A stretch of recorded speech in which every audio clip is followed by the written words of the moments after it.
The movie King Arthur, Legend of the Sword, set to be released May 11th. We can't wait across the region. We've got all-time legend director.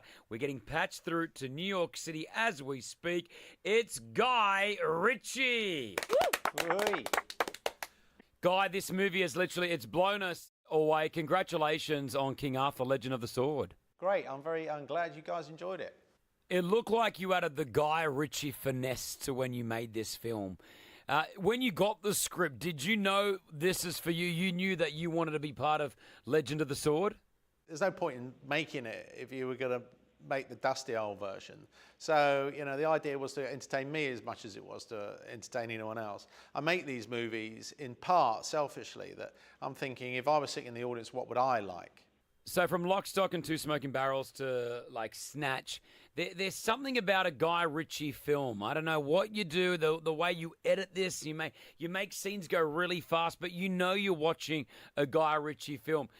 Did you create this? What is this? Yeah, I don't think it's got a particular name to describe that. I think what happens is I quite fancy myself I fancy myself as being a very serious film director, and all I always do is I overshoot these scenes because that's what sort of serious film directors do. And then what happens is I end up watching it and I end up bored stiff. So then I have to come up with a methodology of concertinaing it contracting the scene. And then I suppose invariably what happens is you end up with this method and of trying to cover up your mistakes. Guy, was Charlie Hunnam your first choice to play King Arthur? Charlie was not my first choice. I wasn't even really familiar with Charlie's work. And I know his manager. I've known her for a long time. So she called up and said, would you entertain him? I said, look, you don't really stand a chance. He's all right. Keep him in Los Angeles. We're in London. Next thing I know, he bought his own ticket and he flew over. And he's banging on my door and said, look, you've got to give me a swing. So sure enough, gave him a swing. And gradually, through definiteness of purpose, Charlie Hunnam won the role. I mean, he ground everyone else down, and it now seems ridiculous that I didn't entertain him in the first place. But Charlie really, he chose that throne. So watching this movie, you're seeing the spectacular scenes from the big castle to the underwater dungeon. How did you guys create this? Are they literally there, or is it done on a green screen? It's 50-50. Some of it's there, some of it's not there. Where we were quite lucky is that we couldn't find a slot to put this movie in for a year. So we had an extra year to tinker around with the visual effects. So otherwise, you take a year's worth of visual effects tinkering off of this, and that's what you would have got a year ago. So we are lucky that we had that extra year to play with.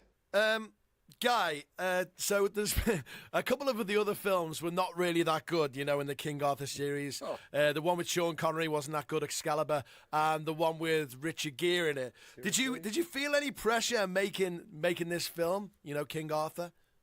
Not really.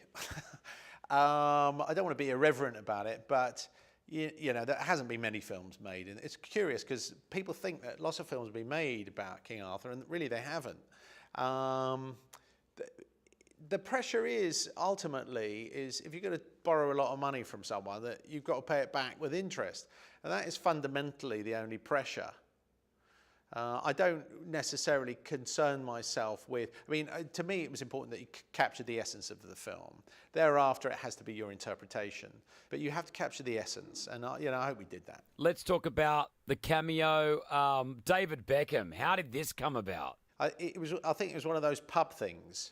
I think it was 2 or 3 pints of Guinness, and then it was an idea. I did it I did it with Man from U.N.C.L.E. with him. And, one thing led to another, and he went, oh, how'd you fancy that then? So, yeah, he crept in after a couple of pints of Guinness. But I didn't want him to bounce you out of the movie, so I tried to make him as ugly as I possibly could.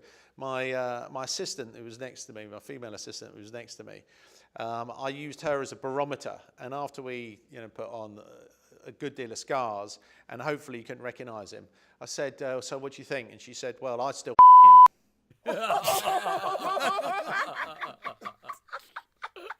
Wow. So at the end, it definitely looks like there could be a sequel on this. Will there be a sequel to it, Guy? Nothing would make us happier than to have another go at this. But honestly, it all depends on how many people go to the cinema. Well, release date, May 11th, King Arthur, Legend of the Sword. Go out and watch this. It's unbelievable. Thank you, legendary director Guy Ritchie. Thank you very much. Cheers, guys.